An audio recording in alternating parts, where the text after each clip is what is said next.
Thank you for having a foreigner. Appreciate very much. But just to be really clear, you know, it's Keith Bahana's reputation internationally within slow food and within the artisanal organic food markets that brings me here. And I think that is really interesting. Discussed that we weren't going to do this, so keep going. Talk about yourself. Keith would like to be modest and shy, and I just want to mention Kilkenny is on the map for food. We're a German company, and we have exactly, Julie, been in Greece, and Mary. Let's never forget that even though sometimes maybe we're in small towns, food is evolving because of farm to plate development, and that only comes from small towns. And I just want to really put it out there as the industrialized nature of our food production and agroecology grows bigger. And we have Lidl's, Aldi's, Tesco's. I've learned very much about the 5, like for example, the green grocers. The 5 independent grocery stores that are here in Kilkenny, of a town of 20,000 people, sustaining independent food retailers. That is actually the future of the food, and it is it's ladies like you and gentlemen like Keith that actually keeps our food sustainability growing. That is our future more than Tesco's, Waitrose, Aldi's, and things like that. So even though Keith would like to be very modest about it, let's just, you know, I've come from Germany today because of him. So. And you can kick me later because he would like to be shy about it. But these are the case examples that are resonating in Berlin and Munich, in Torino, in Rome, in Paris. This is, again, where food is coming from. Talk about yourself. Come on. Anyway, my name is Lyss. I'm from Lyss. My name is on my shirt. Sorry about that. Really excited to be here, part of the team. I'm an Australian citizen. We are a German company, and we work with 2 plantations in Ecuador. I'm a 3rd generation farmer from Papua New Guinea. So farming, it's like I spent some time with my friend Deirdre Morrissey here, who's also from Kilkenny, going around some dairy farms and meeting, who's the Helen from Stonyfoot with the wonderful cheese? Exactly, just exactly what we have going on here in the farm is exactly where my cacao beans are coming from, and exactly what these ladies are talking about. So when we're talking about farming and exotic species of nature, like your Meet the Roasters with the topic of cacao, of coffee beans and Arabica versus a Robusta, it's the same situation that we have with cacao farms. So I just want to really make the relationship between your expectations of chocolate should be the same as what you expect from your coffee, from your wine, and from your cheese. You're lucky to know Helen, who's down the street in Stonyfoot, because she's down the street in Stonyfoot. The difficulty with what you ladies were saying is that cacao only grows 20 degrees above and below the equator. It's really difficult to go down and see the Helen of Stonyfoot when, as you say, it's Ecuador. But like Mary was saying, it's the senses that define what we're tasting and what we're smelling. So when Mary talks about, I feel it with my fingers, I look with my eyes, these are the standards that help us define quality chocolate of the future, and producers like us who work with farms and plantations to bring our products forward. So my point is, do you have a favorite wine, like a Merlot from a particular vineyard, or a Chardonnay, or Riesling from Germany? Do you know, if I ask you a favorite wine, do you have a winemaker in a region in mind? Yes? More or less, right? Yeah? Okay. If I ask you about chocolate, could you name a genetic variety in a region? Why do you think that is? Because we don't know. Yeah. Because it's the other side of the world, right? And it's some sort of exotic species that we brought over in the late 1700s with, you know, expansion of worlds and worlds from becoming round to being flat. Ha ha.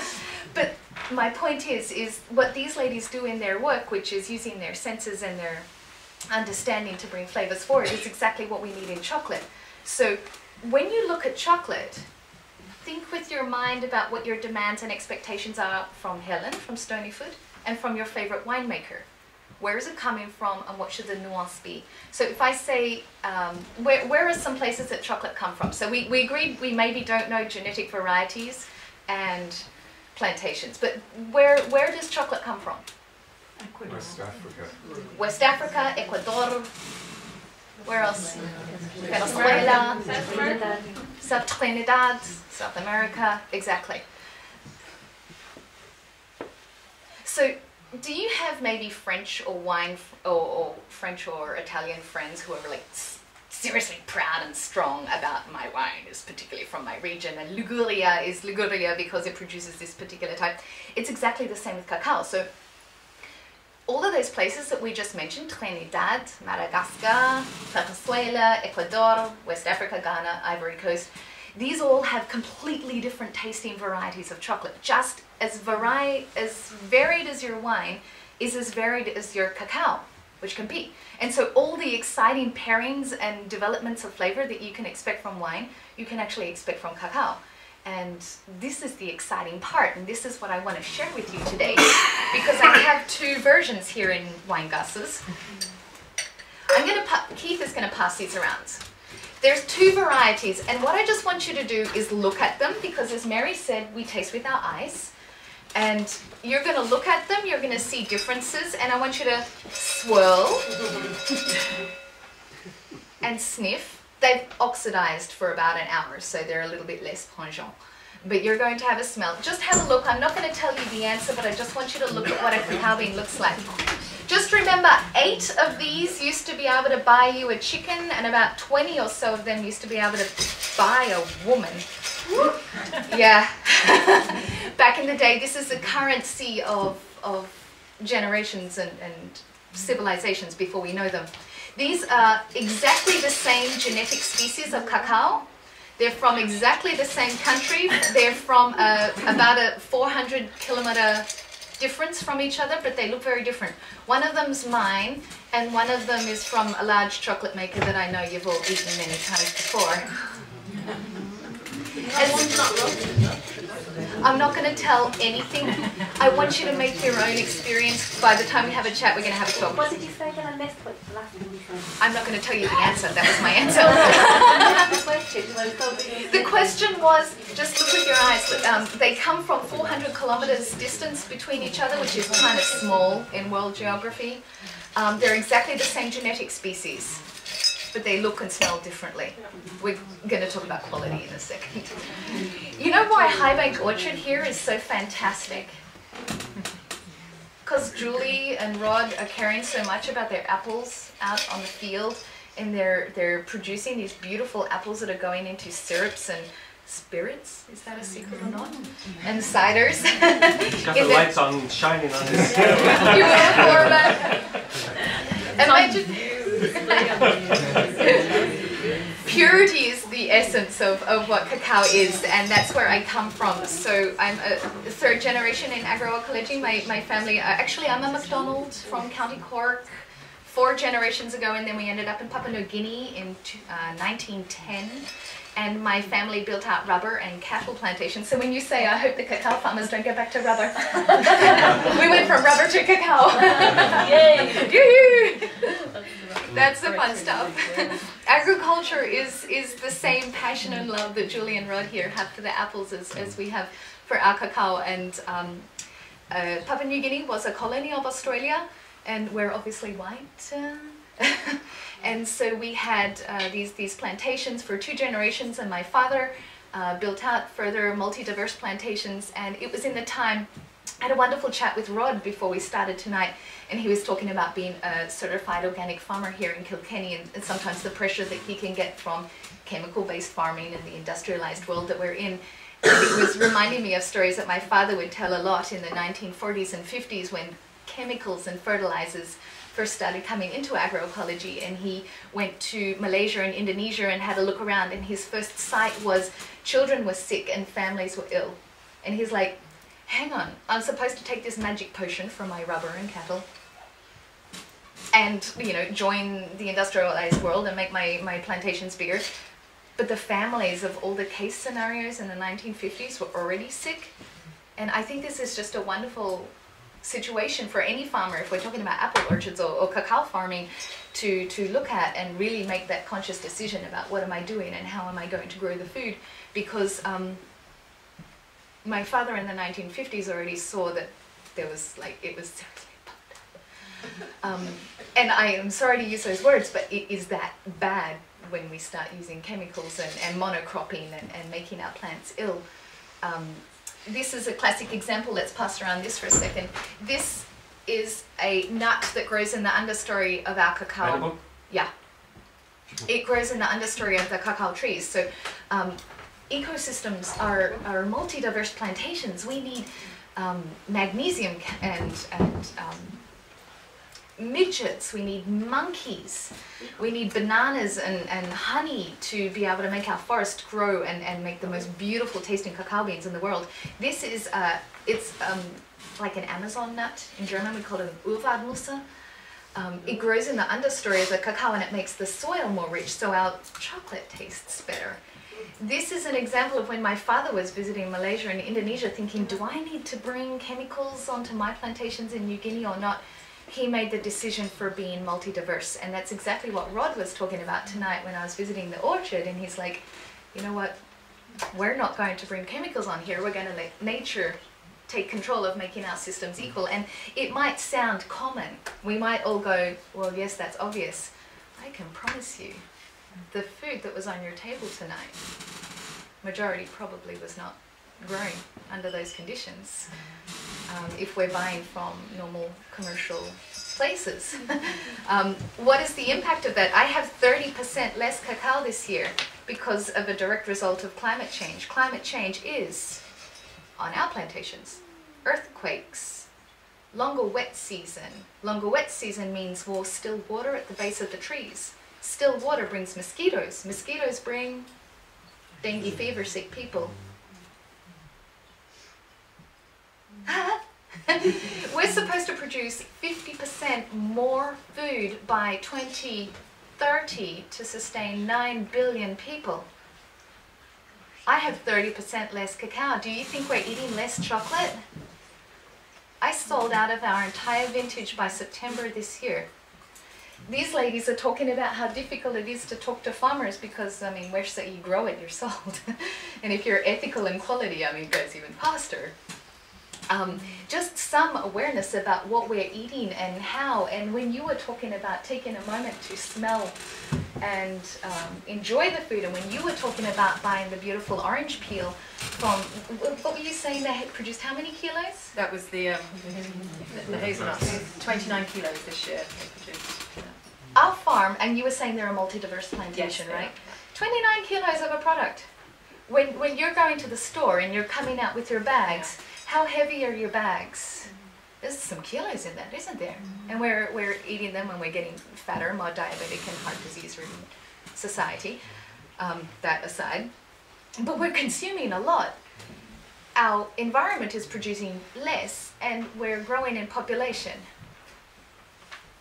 I think it's the solution is only going to come from enjoying places like Highbank Orchard and the other bakers and roasters and chocolate makers that you're talking about. So I just want to put it around. The beans that you're smelling, did those who've had a look and smell at some of them, was there a difference in the two jars? What were the differences that you noticed? Well, one was sweet. The lighter one was very sweet. One was spicier. Excellent. Sweet and spice. Did they look different? Yeah. What did they look like? One looked like it had a fungus on it or a hairy. Yeah. The other was smooth. Excellent.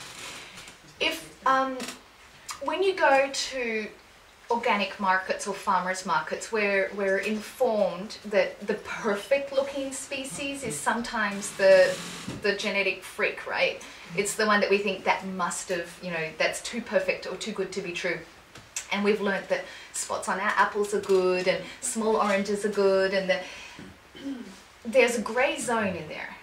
There is food that is actually crap because it's grown badly and it's a horrible genetic species.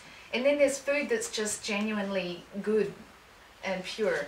So when you guys were having a sniff and smell, one was spicy, murky, and the other one was sweet and fruity. One was smooth and pretty, and the other one was sort of moldy and flaky.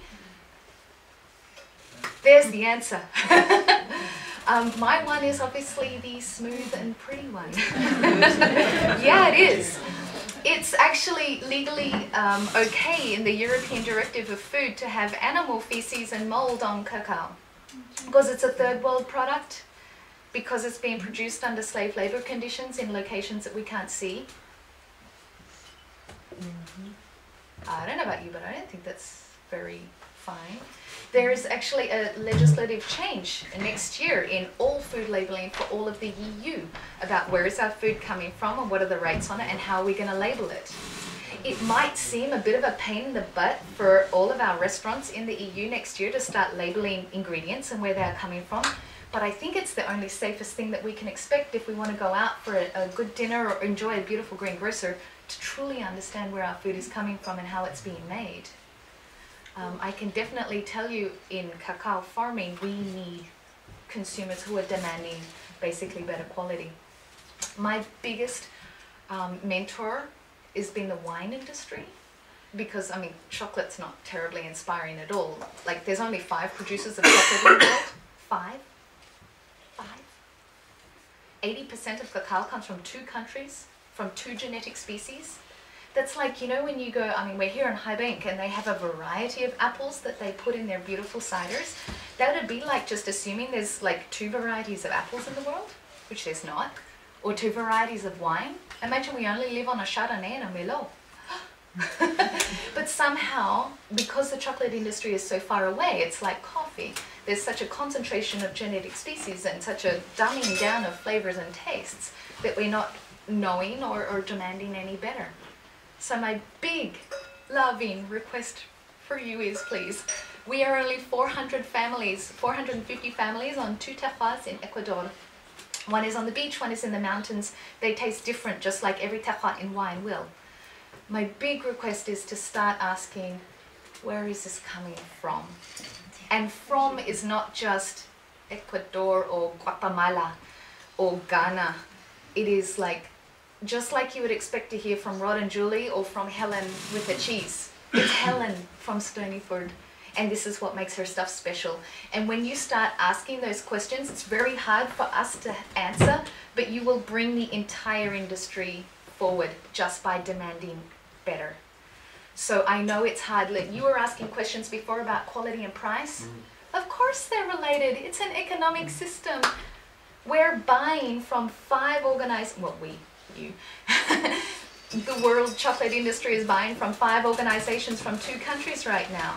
It's very hard for growers and producers to increase our collective quality and standards when that's the economics. So my big request to you guys is, think with your wine, whatever your favorite food is, think with that head. If you love a pink lady from a certain region at a certain time, think about your questions on those pink lady apples to cacao or to coffee, because that you actually help us better when you ask better questions. It's just like everything, demanding a better standard. So I just want to ask if you would mind doing that for a moment. And later we're going to come up, I have 2 types of chocolate here. So we only grow the Arriba Nacional. There are about 12 genetic varieties of cacao, of which 4 of them are the most important. You were talking about fine flavor.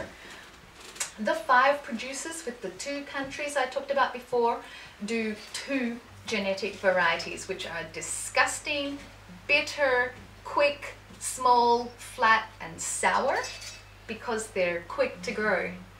And so you have to add a lot of milk, sugar, vanilla, and to make it taste nice. So we're going to talk later about these Arriba Nacionales. I'm not going to pass it around because it's a very heavy board. We literally grew, if you can see just on here, there's different color. You see the different color? Why? Okay, so it's pure pressed cacao beans. It's 100%. Why do you think there would be a different color? Just any guess? Season. Season? Why would season produce different color? Wet versus dry, but apart from that, no idea. You know the damn answers, that's not funny. It is. This is dry season, so we produce this. I'm just going to take one piece before you go. The light color is the dry season, the dark color is the wet season. Don't just put it in your mouth. Take a piece from each and put it on your hand like this. Think about the dog with the sausage. Put it on your hand, on the same hand. Notice the color difference first. Take a piece of the light, a piece of the dark. One was from the dry season, which was around, we harvested around July this year. And the wet season, which is end of September. So we're talking about a difference of 3 months. There's only wet and dry. We don't have summer, winter, autumn. Cacao melts at your body temperature. I've just remembered I need to get some of this. Sorry, excuse me. Don't mind me. Excuse me, please. Thank you. We'll be gone by the time we get some back. Cacao melts at your body temperature. You're going to take one piece. You're going to rub on the edge of your hand. It's going to take longer than an M&M because it's not filled with... Make a nice mark on your hand. Melt the chocolate.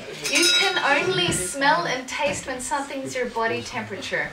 When it's colder than your body temperature, you don't have the ability to melt the fats to your body temperature. You can actually taste. Taste is fat. Cacao is a nut, not a bean. So what you're actually tasting is fiber and oil. It's as good for you as an olive as a macadamia. I like that. Yeah. When you smell, don't smell your hand because you're going to smell the dog that you patted before. Smell the chocolate. You rub until it comes to your body temperature and then you smell the rubbed chocolate. Yeah, if you smell your hand, you smell your dog. This is how you taste and smell chocolate. You're going to compare the wet season and the dry season. Depending if you're warm-blooded or cold-blooded, it'll melt sooner or later. You think you ate the dry season? You can also just have fun and put it straight in your mouth. We do wonderful tastings where we end up with multiple stripes down our hands. So it's just like tasting wine. You want to be comparing versions. Once it's melted a bit, take a smell.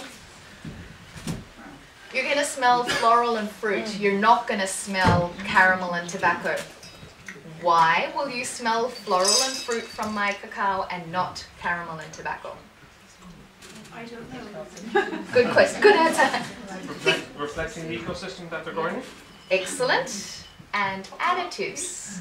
You will smell floral and fruity because it's genetically a floral and fruity type of cacao. You know how a pink lady and a Granny Smith? What are the difference between a pink lady and a Granny Smith? Julie, what is the difference between a pink lady and a Granny Smith? Totally different varieties. Yeah, and what's the taste differences? Pink lady, which would be quite sweet, and a Granny Smith, it would be green colour in colour, and it would be sour. Texture. Texture, like some are powdery, some are not. It's exactly what we're expecting.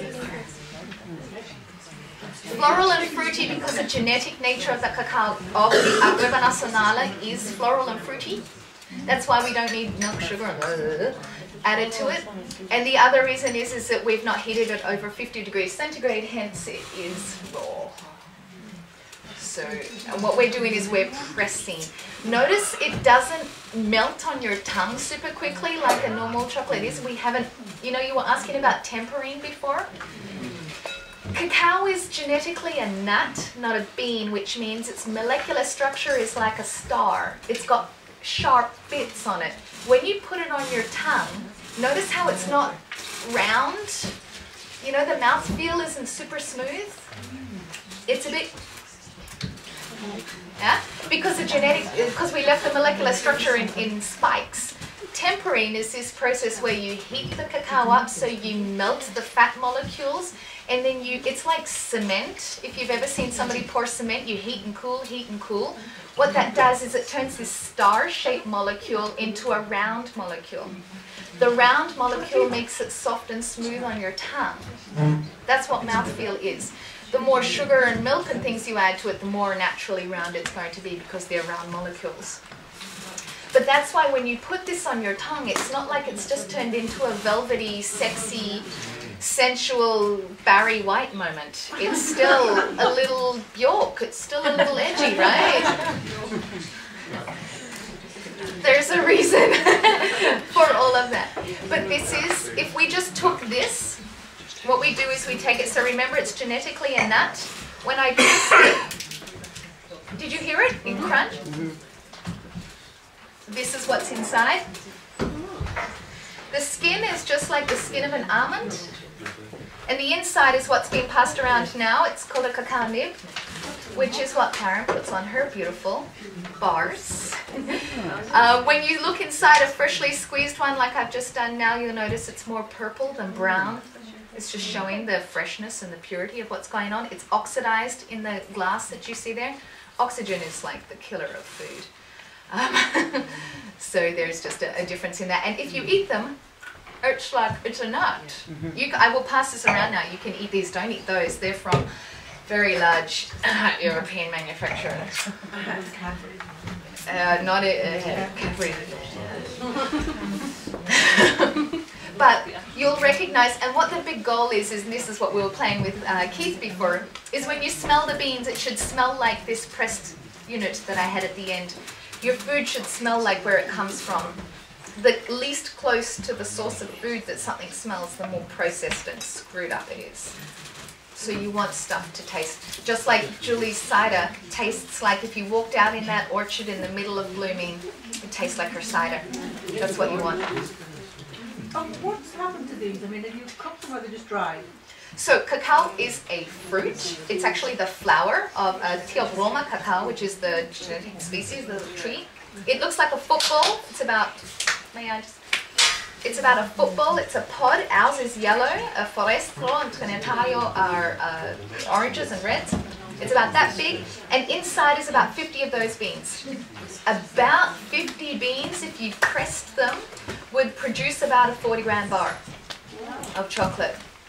But that's if you accept all of those beans. So what we did is there's a process called exothermics. Does anybody know from chemistry days what exothermics is? Oxygen and sugar. So we have the football, which is the cacao pod. We pull all the inside out, which is white. It's like it's a sugar pulp, and it's surrounding the cacao beans. And we let them sit in the sun for about 72 hours, depending if it's wet season or dry season, depending on the humidity of the day, and depending on the mood that we're all feeling. And the oxygen will turn the pulp. It'll have a chemical process to ferment the bean inside, and the bean inside will start to develop flavor. The biggest impact of flavor of your chocolate happens there. It doesn't happen in some stupid conching process at the end of the chain. Genetics is the first impact of flavor for chocolate. The second is the soil and the way it's grown. The third is the fermentation and drying process. A bit like coffee then, isn't it? It is natural versus washed. You know, with skin on, skin off during fermentation of the cherry. That's it. That's it. Robusta versus, or Canefera versus an Arabica. Same things. So the biggest influence on your chocolate happens before it gets anywhere near Europe. And those wonderful pictures of Lint where you see the conching. That's like a winemaker getting pre-fermented grapes and adding stuff. Yes, Julie? We've been passing around chocolate here which people never tasted here, the actual raw chocolate. Would you think that we've been conditioned into industrial chocolate? Oh, we have dumb palates. And how would we bring that back, do you think? Wonderful question, thank you. It's just like with your cider, you know, with your... Exactly the same, but industrial ciders are totally different to craft cider. So what would be the answer to your question? Labelling. Yeah. Get people to label, get people to taste, people to understand where the food is coming from. Yeah, hence my point before about the European regulations about labelling, food standards and things like that. That's a hard thing. I'm sure what you just tasted now was a bit of a slap across the face compared to these two lovely ladies' truffles and chocolates, right? Yeah, but it's a difference in raw process, and you know, I also do a lot of education around chocolate, and we have different genetic varieties, and we are looking to train chocolatiers and patissiers about the different genetic varieties that they can be working with. but it's hard. Well, and also, I suppose the farmer, the cacao farmer, has to be educated to, you know, why are they growing so much of these high yielding beans? Oh, well, that's obvious. You know, I know, yeah, but you know, how do you tell a farmer who maybe has, you know, barely making an income? Do you bring the chocolate back to, or what? How do you educate? But This it has to happen here. It has to happen on the farm as well as us trying to demand it as consumers and other chocolatiers to demand or to source, try to source the best and the most flavoured. You want to know the tragic thing? The tragic thing is, did anybody see on Facebook about maybe 2 months ago, maybe you ladies did, there was I think a Dutch or a German documentary went to somewhere on the Ivory Coast, and some ridiculous reporter went up and took an industrialized chocolate bar to a cacao farmer and gave it to him and sat down and filmed it. Did you see it? No, I didn't know, but here's the crazy tragedy. The people that I work with in Ecuador have a better quality of life than you or I do over here. They have direct access to nutrition-filled food. They have sun, they have love, they have great working hours, they have sex in the afternoon, they spend time with their children, they have religion that they have time for, they have a quality of life that we dream about, and somehow we call them third world, which I think is the irony. Now here's the weird way when we turn it around. In Ecuador, the people that I work with think that my chocolate is like they're freaked out about it. They don't like it at all, because that's the stuff that's just produced up in the farm. That's, you know, not this refined Anglo-Saxon or European confectionery that they see on imported television. And the weird thing is that they're convincing themselves that our heart disease, diabetes, crazy lifestyles is somehow aspirational. And we've got farmers markets, so we're all idealizing each other's lives. And so the guys that I work with, this hideous documentary also that you would have seen on passed around on Facebook, is a guy opened a chocolate bar and ate it. It was just a normal industrialized chocolate bar. And his literal words were, "Oh, that tastes interesting. Ah, this is why the white people have so much energy. It's all the sugar." I feel like saying, this is why all the white people are in hospital, and, you know, I mean, obesity, heart disease, this is what's killing us more than anything else, right? It's our own food system. And I think that's the weird thing. So when my guys eat our own chocolate, it's just the stuff from up the road, which is not glamorous, exciting, or interesting, until the gringa comes along and talks about it. Again, this sort of funny idea about sometimes, that's why I wanted to mention, you know, Keith and Kilkenny and Helen, and the stuff that we're doing in small towns is actually the stuff that everybody's dreaming about. You know, we have to keep that eye, and what the ladies are doing at the Greengrocer, and I had a wonderful visit there this week and asked the sisters about what was important to them and how you were choosing your food producers, and you were exactly focused on this topic. And it is, it's just a really interesting circus. We all want each other's lives. Do you make everything there in Ecuador? Do you make your chocolate? Do you make like bars of chocolate? Yeah, we used to do bars, but then we realized on the market that the consumer only saw bars of chocolate, and we were competing against bars of chocolate, and bars of chocolate are often purchased, couvertures and produced. And our USP, which is growing an amazing genetic species onto plantations in different vintages, was not really coming across. In fact, next year we will only bring to the consumer market our cacao beans. Only beans which we pair with cheeses, which we teach sommeliers and baristas. So if you have an espresso with more like an Arabica as opposed to a Canefera, and you might have it pressed in your nice 15 seconds and an amazing quality from either washed or natural beans. To extend your finish, we will be recommending to put a cacao bean in that taste. So it's not about milk and sugar and things like that, but exactly what Julie was asking, how do you inform and how do you creating rituals is the way to go. So we actually started with a huge variety, and every year we get smaller and smaller and smaller with what we're delivering, and we have a huge wholesale market. A huge wholesale market. So the goal is to get the beans out there and to get pure chocolate as a taste. Do people eat the beans just by themselves? Absolutely, In that's packets? yes. Something that, yeah? Yep, we have jars. I mean, we have jars. We have pairing kits. We have a pairing kit for how to pair cacao with cheese, where we have cacao nibs and the nibs and the full beans and the Amazon nuts, which grow in the understory. And we have a whole ritual explaining when you pair it with a cured meat or with a sausage or a chorizo or an à la leverwurst, depending which country you're in and what types of cured meats are around, or different types of cheeses. Yeah, and so that's why next year it will be in the consumer market only beans.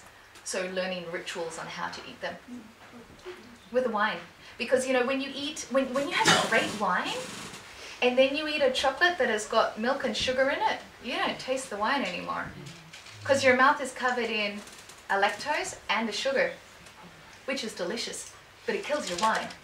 And this is a really interesting thing. You know, we launched with Moya NSC, which is not really a great brand, but with their cognacs and their €3,000 cognacs, and gentlemen with these lovely red velvet gentleman clubs and things like that who don't have a taste for sugar.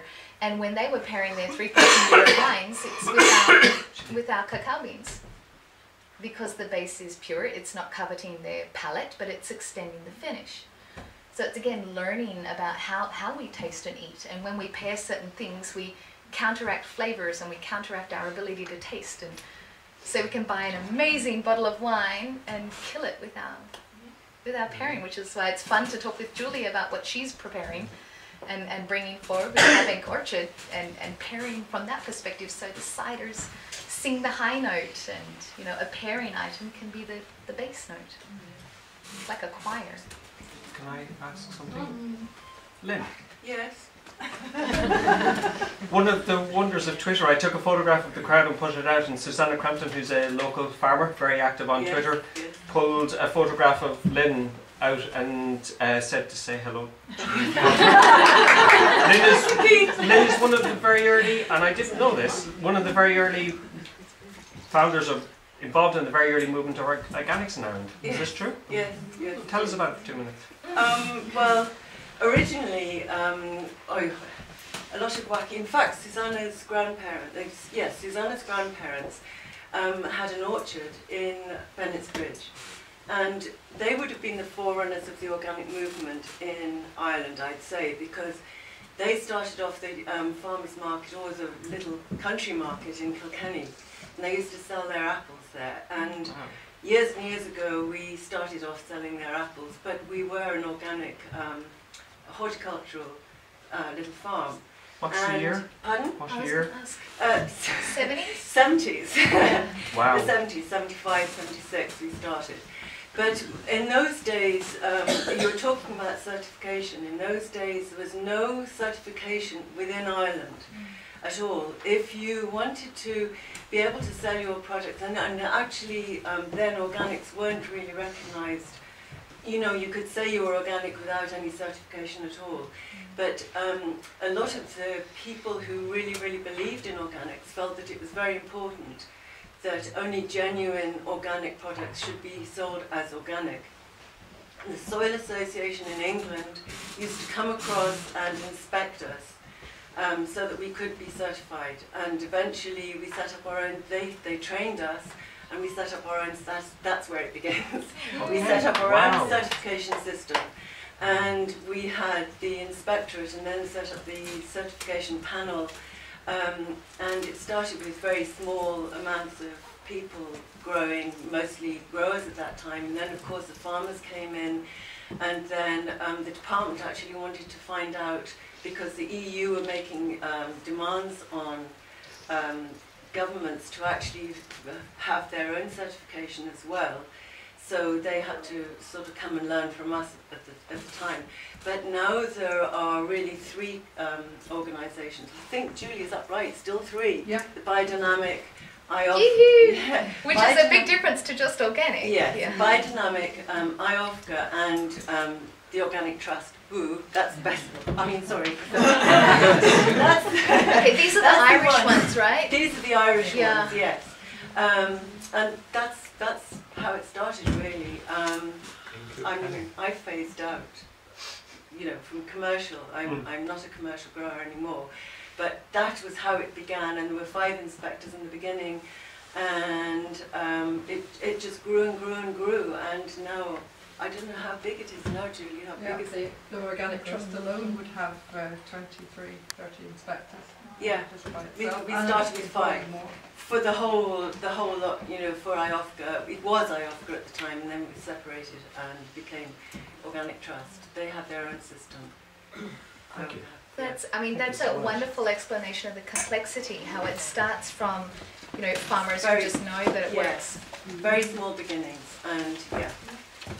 Certification is crazy expensive. We are Yeah. organic, fair trade, direct trade, kosher, halal, vegan, and diabetic friendly.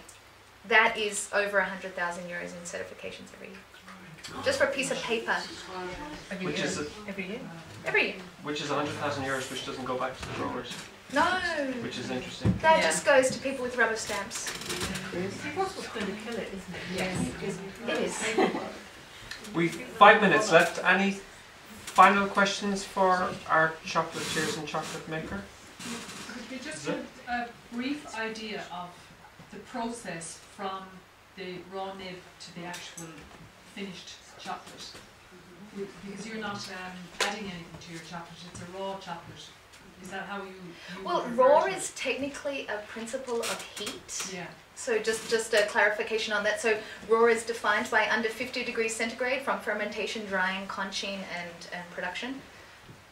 Just a technical point on that. Yeah, okay, so it does have to be heated to higher than that then in order to produce the chocolate. No, it No, it doesn't. doesn't. Yeah. It just depends if you want to do it quick and dirty or take the time and melt things overnight and, you know. And you're not adding anything to your... To us, no. No. Because our USP is a farm. So everyone's got to do, you know, these guys are, you're getting the oranges from Wexford and that's the interesting thing. I think everybody just has this, you know, your background was in culinary flavor development. I think we all have to do what comes, like what our first USP is. Otherwise we have no space on the market. So, but anyway, how does it get from the bean to the couverture that you would buy? Okay, well, I suppose I can try to answer that question. What usually happens, and what happens with the couverture that we buy, once the beans are fermented and dried on the farm, or they're usually brought to possibly So they look a like local, this. yeah, Or they're the packed then in Hessian bags for transport to wherever the manufacturer is. Now, the manufacturer that one of them that we buy from at the moment is a very small manufacturer in Switzerland, and Who? they they they bring they have a pre-test bean that they will send a representative out to whatever country they're going, wherever they're buying the beans from, and they will taste the bean there, test the bean there, and then when it arrives on the truck to their facility, the driver has to wait, and they will take the samples from the beans in, and they'll split the bean and they'll check the quality against the pre-test. Yeah. So once that happens, it's, you know, if they're not sure, it's tested again, and the driver has to wait maybe 2 hours. Then it's brought in, and they do this. I mentioned it to you about the debacterializing because of the bugs, and because of, you know, there could be stones or cacao beans in the raw state can carry salmonella, I suppose, and E. coli, and so salmonella, I think, is a big, and there has been, you know, scares and you know, going back because of using raw cacao, I suppose. But so anyway, in this facility anyway, they debacterialize the bean, which is steaming it to about 100, 110 degrees. It doesn't affect, they say, the quality of the bean or the quality of the flavour of the bean. Then usually they're dry roast or they're roasted. Then the beans that we use, they start roasting. I think it's for 26 hours, and then depending on the flavour that they want, what they've decided, the recipe, they will check the bean initially anyway to get the recipe every 2 hours. Or no, it's actually for roasting, sorry, it's every 20 minutes. So they will bring the roast up slowly, and they'll roast the bean for 20 minutes, I think up to 180, and then they'll cool it down completely, and they'll test it and taste it to see if that's the flavour they want. Then they'll heat it back up, roast again for 20 minutes, let it cool down again for maybe 30 minutes. They'll test it again. So this process goes through, you know, so it could be maybe long hours of roasting. I'm not exactly sure what the maximum could be, but I just have forgotten it. It's written down somewhere. And then after the beans are roasted, they are ground, and so you will get the to remove the shell, the outer shell. So they're ground to nib, and then the shell is winnowed away. Really, it's either sucked out, I suppose, by air, and then you're left with the nib. So then the nib is ground further into true granite grinders, usually, to make your cacao mass, your cacao paste, and then that's further pressed and rolled, I suppose. It depends on it depends on then what it's been made into. If it's been made into cacao powder and cacao butter, it's pressed in huge hydraulic presses, I suppose, that would press down 600 pounds of pressure or something per inch, and that presses out all of the cacao butter. So then you're left with a clear liquid, which is cacao butter, and your cake, which looks quite similar to this one here, which you're probably going there with. Yeah, but we have a different process to get there. Yeah. There are many different varieties of process. This is one. Yeah, this is just one that I'm familiar with. And that can be cake, and that's used then for cacao powder. Cacao powder is another thing. Then they Dutch it or alkalize it to, which is. I'm not actually 100% sure of the process of that, but it's chemical and it's Chemical, disgusting. yeah, I tried to get information, but the facility anyway they don't make cacao powder there. So anyway, to make couverture, to what we buy, it's processed from the bean then into mass, and then they add sugar and vanilla. And depending on the amount of, what the cocoa percentage they want. And I think sometimes there could be cocoa butter added, which it depends, I suppose, on what the finished recipe is. But that's generally how it goes from bean to couverture, I think. Yeah, am I right? There are different versions. Yeah. Yeah, we don't press, for example, we use a centrifuge force because cacao is genetically a nut, which means it's fibre and oil, and you can use a centrifuge process to separate the fibre from the oil, so the oil will naturally drop and the fibre will separate, of which what natural cacao powder is. And you don't need an alkalizing process, for example, if you use a centrifuge force. So there is many different varieties of doing it, and they're all good. But it's where to find that, raw cacao powder that is not, I find it very hard to source. Is that the dominance of the five major players? It's the dominance of the five major players that are restricting the availability of more interesting or quality based? I think it's not restricting the availability, it's just expensive to go to the Amazon and set up a farm. Right. It's just the logistics of it.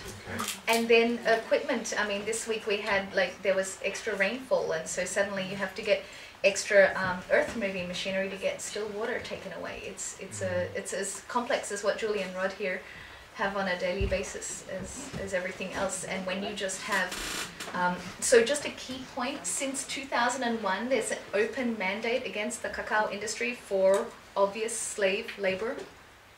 No chocolate company has signed up not to do it. It's okay.